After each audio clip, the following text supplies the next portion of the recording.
Okay, Victor, let's turn now to the coronavirus and the shift in guidance from the Centers for Disease Control when it comes to masking up. That's right. The agency is now recommending people wear masks indoors regardless of their vaccination status in counties where COVID spread is categorized as substantial or high. So at the moment, only a handful of Michigan counties meet that criteria, and all of Southeast Michigan is in the moderate category, which is one step below the level where the new guidance would apply.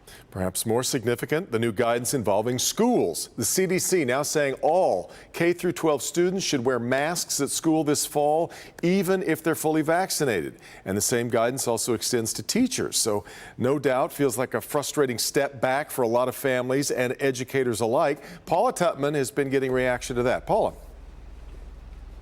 Hi. Yeah. So first of all, let's remember that students under the age of 11 can't get vaccinated. Start there. But there's some things that are already baked into this pie. We've already been talking to schools and have been for some time. We know that they have been working on protocols in terms of masking and vaccinations and things like that. We also know that no matter what happens, you're going to have some parents who are going to be hopping mad.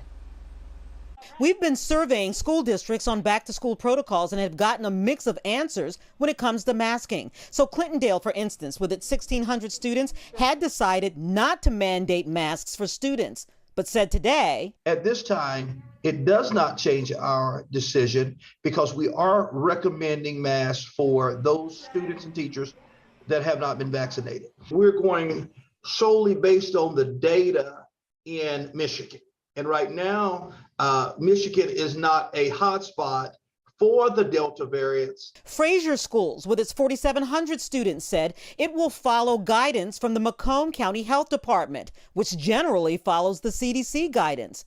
The announcement from the CDC signals a new round of roller coaster rides for various school districts. In Pontiac, which hadn't even decided on masking yet. So in the spirit of not throwing one thing out there and then changing our minds. Today's pivot pretty much settles that question on masking, at least for now. We unfortunately can't say hard and fast September 6th or 7th when we're back in the classroom that things won't have changed again. Of the districts we surveyed, Detroit Public Schools community districts seem to have the most comprehensively strict plan on masks and vaccine. Vaccinated employees and students would not have to wear a mask. Only those students and employees that are unvaccinated or who are vaccinated and do not submit documentation would have to wear a mask. Okay, so important to remember there's a difference between mandate and recommendation.